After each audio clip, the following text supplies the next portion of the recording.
আমরা আজকে যে সভাটি করলাম এই কার্যক্রমকে আমরা চালিয়ে দিচ্ছি।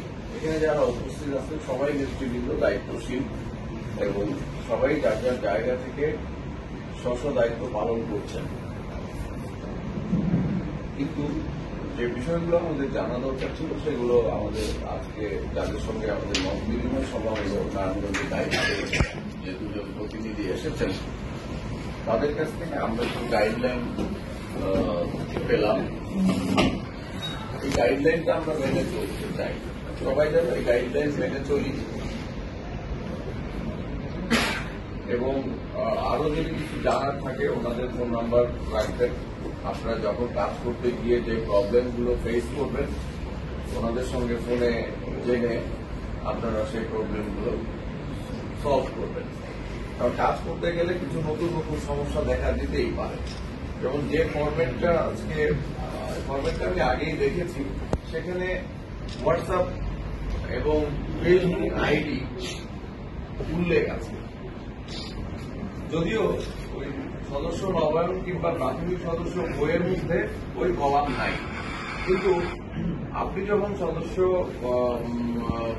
ফিল আপ করে নিয়ে আসবেন তখন তো আপনি ওই বইয়ের কোনো জায়গায় তার ফেসবুক আইডি সংগ্রহ করবেন না কিংবা হোয়াটসঅ্যাপ সংগ্রহ করবেন না। কিন্তু আপনার উপরে যে বাড়তি একটা ফরম্যাট আছে ওই ফরম্যাটটা ফলো করতে গেলে আপনাকে অবশ্যই যে কোনো ওয়েতে সাদা কাগজে লিখে আনলেও আপনি যদি পারেন তাদের হোয়াটসঅ্যাপ নাম্বার এবং ফেসবুক আইডি যদি থাকে যাদের আছে তাদেরগুলো রাখলে এই ডাটা এন্ট্রিটা আমাদের ভালো মতো আমরা করতে পারবো।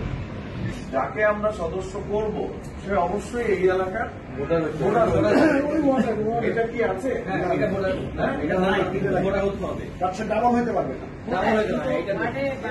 এখন এইখানে থাকে কিন্তু ভোটার হয়তো অন্য এলাকার, এখানে সদস্য হতে চায়, তাহলে তো কোনো সমস্যা নাই। তাহলে এটাও আপনারা ক্লিয়ার হইলেন যে ভোটার না হইলেও সে যদি এই এলাকার ভোটার না হয় তার কাছে যদি ভোটার নাম্বার এনআইডি কার্ড থাকে তাহলে তাকে আপনারা সদস্য করে নিলেন।